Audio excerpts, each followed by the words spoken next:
नमस्कार दोस्तों, स्वागत है आपका स्टडी फॉर सिविल सर्विसेज में। वीडियो को पूरा देखिए। कोई भी आपका फीडबैक है, कोई सजेशन है, तुरंत वीडियो में कमेंट करके जरूर बताइए। अच्छा लगे तो वीडियो लाइक जरूर कर लीजिए और ऐसे वीडियो लगातार फ्री में पाने के लिए चैनल को तुरंत सब्सक्राइब कर लीजिए और बेल आइकन को जरूर टैप कर लीजिए ताकि आगे भी सारे वीडियो आपको मिलते रहे। यूट्यूब में फॉलो करते हैं तो प्लीज ये वाला फ्री टेलीग्राम चैनल जरूर ज्वाइन कर लीजिएगा। सारे नोटिफिकेशन, सारे अपडेट यहीं पे आते हैं, ध्यान रखिएगा। स्टडी फॉर सिविल सर्विसेज का कोई भी पेड ग्रुप अगर आपको ज्वाइन करना है तो सिर्फ 856480560660897523864455 यही नंबर है हमारे, सिर्फ जहां पे कॉल या व्हाट्सएप कर सकते हैं। इंस्टाग्राम पे हमारा पेज जरूर फॉलो कर लीजिएगा, studyforcivil.services है।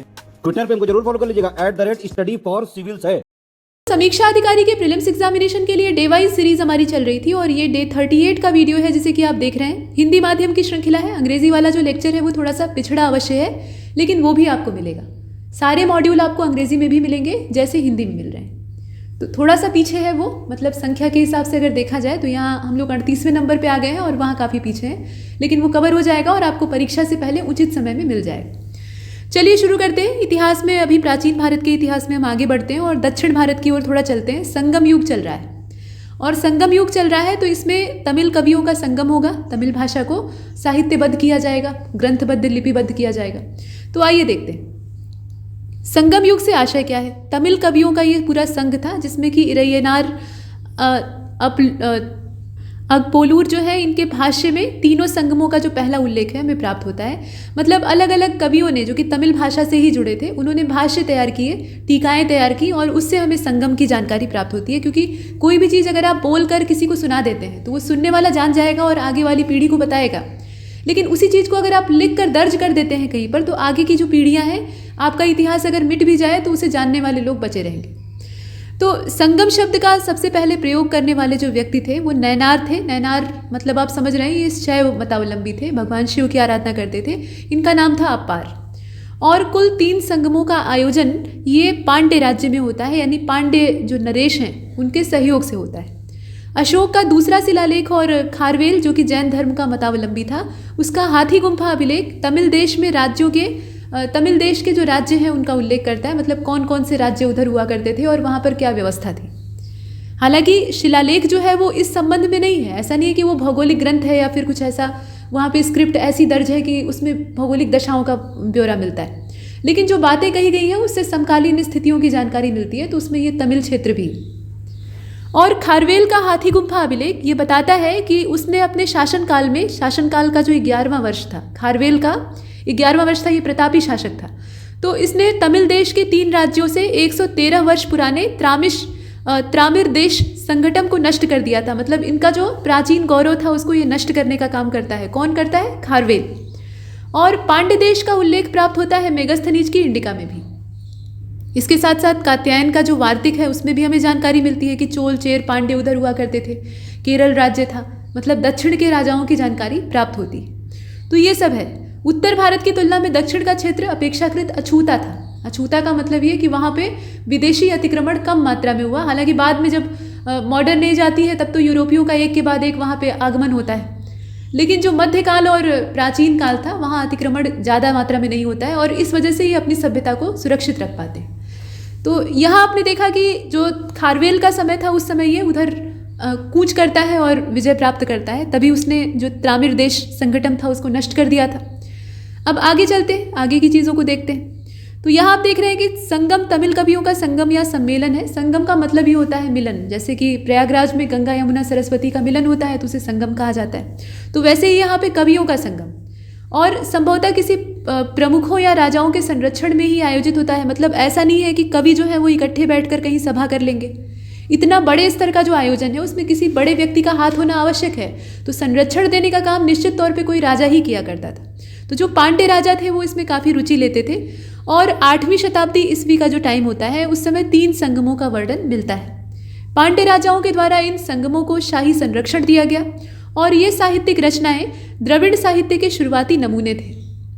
तमिल किंवदंतियों के हिसाब से प्राचीन दक्षिण भारत में 3 संगमों, मतलब तमिल कवियों का जो समागम है उसका आयोजन किया गया, जिसे कि मुचंगम कहा जाता था। तो ये वहाँ के स्थानीय शब्द है। और जिस तरह का संगम यहाँ संगम आप देख रहे हैं दक्षिण भारत में होता है, तमिल भाषा को लेकर, तमिल भाषा को सुदृढ़ करने का काम किया जाता है। मतलब लिपिबद्ध करने का मतलब है कि भाषा जो है वो स्थिर हो जाएगी। तो ये काम संस्कृत के साथ कभी नहीं किया गया। और इसीलिए तमिल साहित्य ये दावा करते हैं कि हम सबसे प्राचीन हैं। असल बात यह है कि जो संस्कृत भाषा है वो सबसे प्राच्य है और इसी से सारी भाषाओं का उद्गम हुआ है, सारी भाषाएं इसी से जन्मी है। और इसकी जो प्राचीनता है वो सिद्ध करने का अवसर इसलिए नहीं मिलता है क्योंकि ये श्रुति परंपरा पर आधारित थी। संस्कृत के या पूरी दुनिया के जो सबसे प्राचीन ग्रंथ हैं वो वेद हैं और वेदों की शुरुआत ही कहने सुनने पर हुई थी। मतलब ऋषि जो थे वो श्लोकों का वाचन करते थे, उनका शिष्य उसे सुनकर कंठस्थ करता था, फिर वो अपने शिष्यों को सुनाता था। लेकिन कागज पर या जो भूर्ज पत्र होते हैं उस पर ये कहीं दर्ज नहीं किए गए और इस वजह से ये अपनी जो प्राचीनता है उसको सिद्ध नहीं कर पाए कि हम इतने पुराने हैं। बहुत बाद में इसकी स्क्रिप्ट बनती है, तब तक बहुत विलंब हो गया रहता है और ये संगम वाले जो है ये बाजी मार लेते हैं। अब इसके बाद देखें संगम साहित्य को, तो संगम संग्रह जो है, मतलब ऐसा नहीं है कि तमिल ग्रंथों का जब पूरा वहाँ संकलन किया गया तो थोड़े बहुत ग्रंथ थे, बड़ी मात्रा में वहाँ संकलन होता है, कंपाइलेशन का काम किया जाता है। और काव्यों के 8 संकलनों में से 6 शामिल थे, जिसमें कि एत्तुकाई जो कि 8 संग्रह और पुत्तु पात्तु जो है ये 10 गीतों का संग्रह है। 10 पत्तु यानी गीतों में से 9 उसमें शामिल किए गए थे। यानी अधिकतर जो चीज़ें हैं, अधिकतर जो काव्य मालाएँ हैं उनको इस संगम में कंपाइल किया गया था, इकट्ठा किया गया था। और इन काव्यों की शैली और कुछ ऐतिहासिक संदर्भ भी ये लक्षित करते हैं, मतलब ये बताने का प्रयास करते हैं। और ऐसी पूरी संभावना है कि इस साहित्य की रचना 3री शताब्दी ईसा पूर्व और 3री शताब्दी के बीच में हुई है, यानी 100 साल का बीच में गैप है। अब 8वीं शताब्दी के मध्य में लगभग उनको मतलब जितने भी संकलन थे उनको इकट्ठा किया गया, जो आगे जाकर एक विशाल संकलन यानी संकलनों का संकलन कहलाया और इसे एत्तु तोकी या फिर पत्तु पात्तु कहा गया। संगम साहित्य को 2 समूहों में आप बांट सकते हैं। ये तो हमने देखा कि कैसे उसका कंपाइलेशन होता है, कैसे उसे इकट्ठा किया जाता है। लेकिन जब इसका हम डिस्ट्रीब्यूशन करेंगे, इसका क्लासिफिकेशन करेंगे, तो उसमें 2 हिस्से आते हैं। एक तो वर्णनात्मक है, दूसरा उपदेशात्मक है। पहले में डिस्क्रिप्शन दिया हुआ है, वर्णन किया जाता है, और दूसरी जो शैली है उसमें उपदेश का भाव है। वर्णनात्मक ग्रंथों को मेलक कनाकू, इसमें करीब 18 बड़ी रचनाएं हैं, जिसमें से कि 8 संकलन और 10 काव्य हैं, इस नाम से जाना जाता है। किस नाम से जानते हैं? मेलक कनाकू। और जो वीर रस की कविताएं हैं वो इसमें प्रमुखता से हैं, ज़्यादा मात्रा में। उपदेशात्मक रचनाओं को किलका नाक्कू कहा जाता है। 18 छोटी छोटी रचनाओं का ये संकलन है। बड़ी संख्या में तमिल उपदेशात्मक रचनाएं जैसे कि तिरुवल्लूर की तिरक्कुलर है, इसे आप देख रहे हैं। ये नीति शास्त्र और दर्शन राजनीति का पूरा संगम है और साथ में इसमें कुछ प्रेम संबंधी प्रसिद्ध रचनाएं भी हैं। मतलब पूरा बहुरंगा ग्रंथ है ये है और इस वजह से इसे तमिलनाडु का 5वां वेद कहा जाता है। 4 वेद और उसके बाद ये 5वें नंबर पे। तमिल महाकाव्य जैसे कि सिलप्पाधिकारम को आप देखते हैं तो ये तमिल साहित्य के उज्ज्वल रत्न माने जाते हैं शुरुआती दौर के।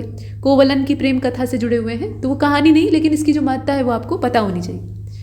अच्छा, अब इसके बाद आप देखें कि संगम साहित्य मुख्य रूप से तमिल भाषा में लिखा गया है। तमिल ही इसकी भाषा है और कोई भाषा नहीं। संगम युग की जो प्रमुख रचनाएं हैं उसमें तोल्लकापियम आता है, एतु तोक्के आता है, पत्तु पात्तु आता है, पदिने किल्लकंडू आता है।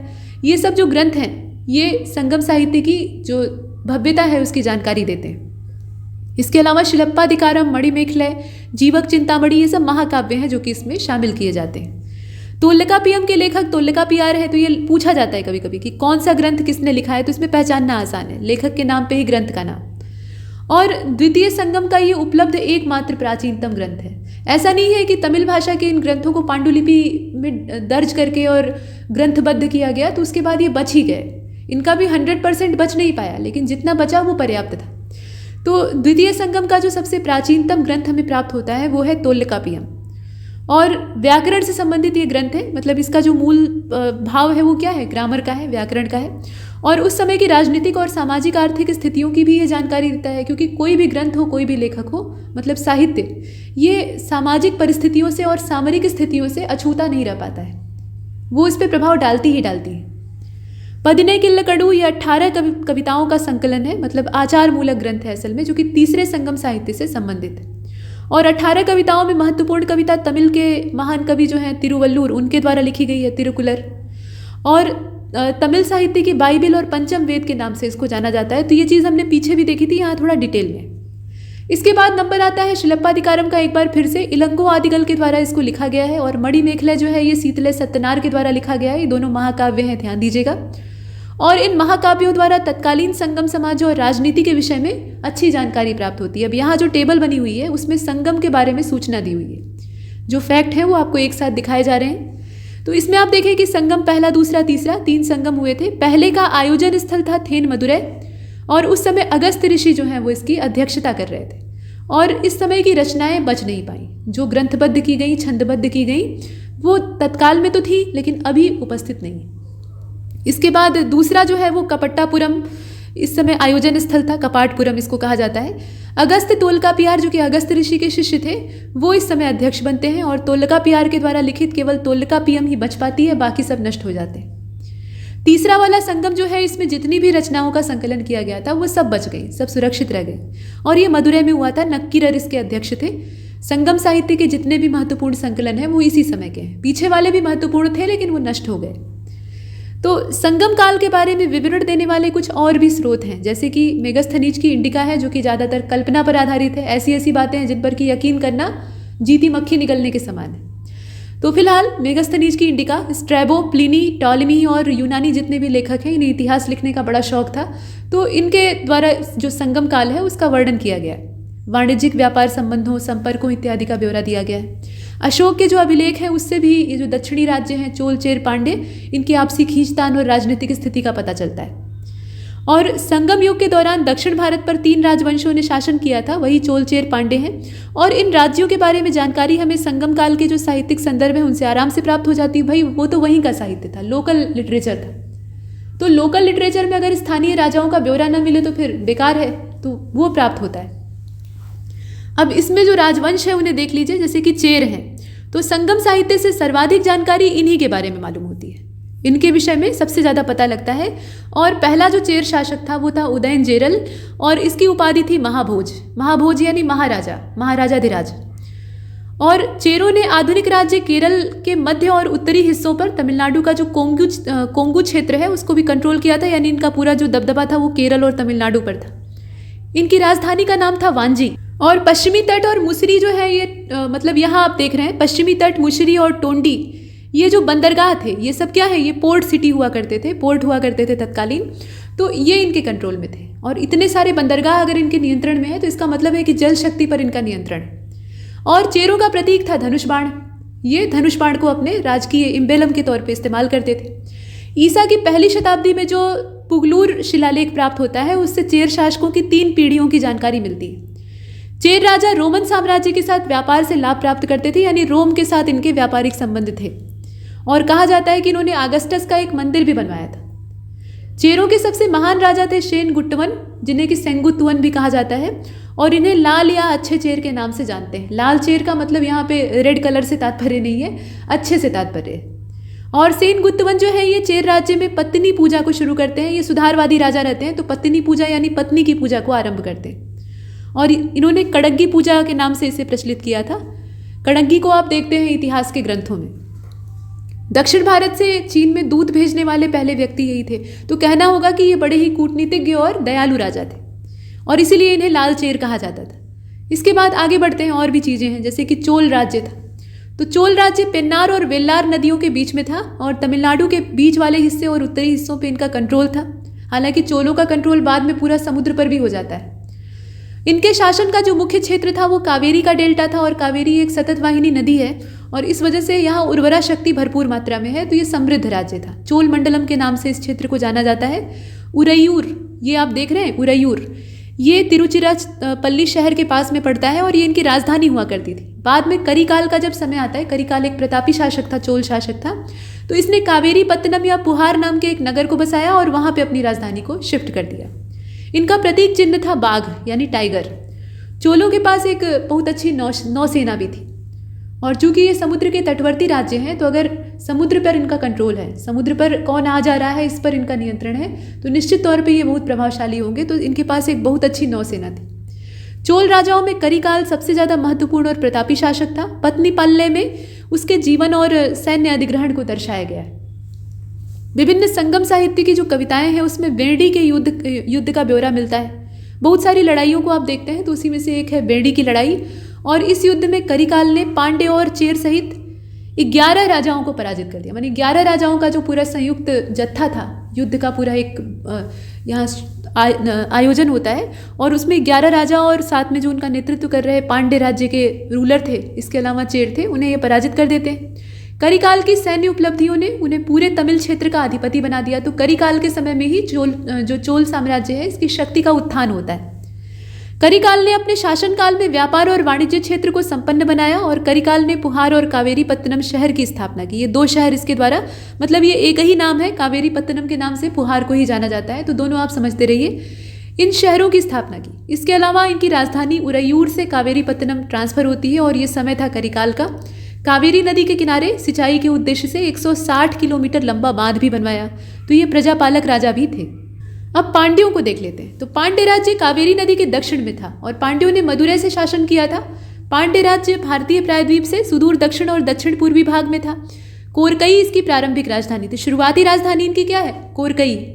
और ये बंगाल की खाड़ी के साथ जो थम्पर पराड़ी क्षेत्र है, मतलब नदी के नाम से, उसके संगम के पास में था। यानी नदी का समुद्र में मिलन हो रहा है तो वो संगम है, वहाँ पे ये स्थित थी। पांड्य वंश का जो प्रतीक चिन्ह था, मतलब इनके राजकीय चिन्ह की बात हो रही है, तो वो मछली था और इन्होंने तमिल संगमों का संरक्षण किया था। ये साहित्य प्रेमी थे। संगम कविताओं के संकलन की सुविधा दी थी और शासकों ने एक नियमित सेना को गठित भी किया था। तो यहाँ जो दक्षिणी राज्य है इसमें ज़्यादातर नियमित सेना हमें दिखाई देती है। अनुशासन संगम साहित्य के हिसाब से पांड्य धनी और समृद्ध राज्य था। अब यहाँ एक चीज़ ध्यान दीजिएगा, जिनके संरक्षण में संगम साहित्यों का संकलन किया गया है वो अगर उस अपने संरक्षण देने वाले की तारीफ नहीं करेंगे तो फिर किसकी करेंगे? तो अगर पांड्य राज्य थोड़ा कमज़ोर भी रहा होगा तो उसकी तारीफ करने में संगम ग्रंथ चूकने वाले नहीं हैं। तो इन्होंने कहा कि ये बेहद ही धनी और समृद्ध था। और पांड्यों का पहला उल्लेख मेगस्थनीज के जो इंडिका ग्रंथ है उससे प्राप्त होता है और उन्होंने कहा कि इस राज्य को मोतियों के लिए जाना जाता था। तो ठीक है भाई, समुद्र के पास है तो मोती यहाँ से प्राप्त हो सकते हैं और अच्छे मोती प्राप्त हो सकते हैं। समाज में विधवाओं के साथ बुरा बर्ताव किया जाता है, ये मेगस्थनीज का कहना था। और राज्य में ब्राह्मणों का काफ़ी प्रभाव था। ईसा की शुरुआती शताब्दियों में पांड्य राजा वैदिक यज्ञ करते थे और यहाँ आप देख रहे हैं कलभ्रस नाम की जनजाति के हमले के साथ इनकी शक्ति का क्षय होता है। और नल्लिव कोंडन ये संगम युग का अंतिम ज्ञात पांड्य शासक था। उसके बाद चोलों का ऐसा प्रभुत्व होता है कि ये दब जाते हैं। संगम राज्य व्यवस्था और प्रशासन को भी जानना आवश्यक है। जब हम राजाओं और राजवंशों की चर्चा कर रहे हैं तो हमें ये देखना पड़ेगा कि शासन प्रणाली उस समय कैसी थी। तो संगम काल के दौरान जो वंशानुगत राजतंत्र है वो चलता था, यानी राजा का बेटा राजा होगा, ये बात थी। मतलब यहाँ उत्तराधिकार वाला सिस्टम था। और संगम युग की अगर चर्चा करें तो प्रत्येक राजवंश के पास अपना शाही प्रतीक होता था। जैसे पांड्यों का आपने देखा मछली, चोलों का देखा बाघ, वैसे ही तीर धनुष। तो राजा की शक्ति पर 5 परिषदों का कंट्रोल होता था। इसका मतलब यह है कि राजा भले ही वंशानुगत उत्तराधिकार में निर्वाचित होता हो, चुना जाता हो, लेकिन वो निरंकुश नहीं होता था। ऐसा नहीं कि वो अपनी मनमानी कर सके। 5 परिषदें उस पर नियंत्रण रखती थी और 5 महासभाओं के नाम से इन्हें जाना जाता था। मंत्री को कहा जाता था अमैचार, शब्द ध्यान दीजिएगा। पुरोहित के लिए पुरोहितार शब्द इस्तेमाल होता था। दूतार कहा जाता था दूत को और सेनापतिरार कहा जाता था सेनापति को। और रार जो शब्द है ये गुप्तचर के लिए इस्तेमाल होता था। ये क्या थे? खुफिया विभाग के कर्मचारी होते थे। सैन्य प्रशासन का संचालन कुशलतापूर्वक किया जाता था। अनुशासित सेना थी। नियमित सेना होगी तो अनुशासित होगी ही, क्योंकि डेली उन्हें प्रैक्टिस का मौका मिलेगा। और बाकी हर शासक के साथ एक नियमित सेना जुड़ी हुई थी। अब हर शासक के साथ नियमित सेना का मतलब है कि चोल, चेर, पांड्य तीनों ही अपनी सेना को बड़ा ही सुदृढ़ रखते थे। मतलब इनकी सेना अनुशासित हुआ करती थी और दैनिक अभ्यास से ये सुगठित थी। युद्ध में लूटी गई जो संपत्ति होती थी इसको राजकोषीय आय माना जाता था। तो ये तो ज़्यादातर हिस्सों में यही बात है। डकैती और तस्करी को रोकने के लिए सड़कों और राजमार्गों पर उचित व्यवस्था होती थी, यानी दंड का भी प्रावधान था और पकड़े जाने का भय हुआ करता था। इस समय लोग किस धर्म का पालन करते थे ये भी जानना आवश्यक है। तो दक्कन इलाका जो है, मतलब ये पूरा प्रायद्वीपीय क्षेत्र, यहाँ शैव मतावलंबियों की भरमार है। हालांकि जो वैष्णव संत हैं वो भी पाए जाते हैं, लेकिन नैनारों की संख्या ज़्यादा है। तो अगस्त ऋषि यहाँ पर आर्य सभ्यता का प्रसार करने के लिए जाते हैं। परंपरा के हिसाब से कहा जाता है कि अगस्त ऋषि जो है वो हिमालय पर्वत यानी कैलाश पर्वत शिखर से भगवान शिव का आशीर्वाद लेकर प्रस्थान करते हैं आर्य सभ्यता का प्रसार करने के लिए दक्षिण भारत की ओर। बीच में विंध्याचल पर्वत को वो झुकाकर पार करते हैं। विंध्याचल वैसे ही झुककर उनका प्रतीक्षा कर रहा होता है, इंतजार कर रहा होता है कि ऋषि लौट कर आए तो हम फिर खड़े हों अपनी ऊंचाई में। और उसके बाद ये दक्षिण की ओर जाते हैं, वहाँ धर्म प्रचार करके वहीं बस जाते हैं और वहीं पर इनका देहावसान हो जाता है। तो कुल मिलाकर ये माना जाता है कि आर्य सांस्कृतिक मूल्यों का, जो कि उत्तर भारत में फैले हुए थे, उनका द्रविड़ों में प्रसार करने का काम ये अगस्त्य ने किया था। और संगम काल में मुरुगन अर्थात भगवान शिव और माता पार्वती के जो पुत्र थे, यानी कुमार कार्तिकेय, उन्हें कहा जाता है दक्षिण भारत में मुरुगन स्वामी। उसके अलावा विष्णु, शिव, इंद्र, बलराम और कृष्ण की भी उपासना की जाती है। मुरुगन जो है ये तमिल देश के सबसे प्राचीन और सर्वप्रमुख देवता थे, क्योंकि धर्म प्रचार इन्होंने भी किया था। और इनका एक दूसरा नाम है वेलन। वेलन जो शब्द है वो भी मुरुगन के लिए ही इस्तेमाल होता है। सबसे प्राचीन पूजा इन्हीं की होती है और संबंधित त्योहारों का संगम साहित्य में उल्लेख प्राप्त होता है। संगम काल में नायक पाषाण काल की जो पूजा है वो महत्वपूर्ण थी और युद्ध में योद्धाओं द्वारा दिखाए गए शौर्य की स्मृति में चिन्ह होते थे वो पत्थरों पर अंकित किए जाते थे। संगम युग जो था इसमें बौद्ध धर्म और जैन धर्म का भी प्रचार प्रसार दिखाई देता है, क्योंकि ये जो है दोनों धर्म है इन्होंने भारत को पूरी तरह से प्रभावित किया था। इसके बाद आप देखें कि संगम युग की अर्थव्यवस्था कैसी थी। 3 राज्य मुख्य तौर पे हमने देखे। कृषि यहाँ का मुख्य व्यवसाय था। नदियाँ जहाँ जहाँ से गुजरी वहाँ उर्वरा शक्ति थी, तो इसलिए खेती होती थी। चावल सबसे आम फसल थी और हस्तकला में बुनाई, धातु के काम, बढ़ईगिरी, जहाज का निर्माण, जहाज की आवश्यकता होती थी, और मोतियों को निकाल के तराशना और उन्हें बेचना महंगे दाम में, पत्थरों का व्यवसाय करना, पत्थर मतलब मूल्यवान पत्थर, हाथी दांत का उपयोग, हाथियों की तादाद अच्छी खासी थी। तो हाथी दांत कैसे प्राप्त होगा वो आप भी जानते हैं, शिकार करके ज़्यादातर। ये आभूषण बनाने वाला जो काम है ये सब होता था। मतलब बहुत तरह के रंग बिरंगे व्यवसाय थे, लेकिन कृषि जो है वो मूल अर्थव्यवस्था का आधार था। और संगम युग की जो सबसे बड़ी विशेषता है वो ये है कि इनका आंतरिक और बाहरी व्यापार दोनों हुआ करता था।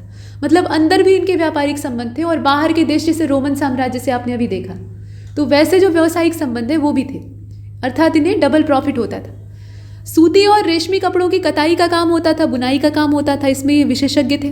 पश्चिमी देशों से इनके विशेष रूप से जो उरयूर में बुने हुए सूती कपड़े हैं उनके व्यावसायिक संबंध जुड़े हुए थे। कहने का मतलब ये है कि पश्चिम में ये जो कपड़े हैं यहाँ के बिने हुए वो भेजे जाते थे। पुहार शहर विदेशी व्यापार का एक महत्वपूर्ण स्थान बन गया, क्योंकि कीमती सामान के जो सबसे बड़े जहाज हुआ करते थे, बड़े मालवाहक जहाज होते थे, वो यहीं से प्रवेश करते थे, इसी बंदरगाह में प्रवेश करते थे। तो ये एक महत्वपूर्ण वाणिज्यिक बंदरगाह था।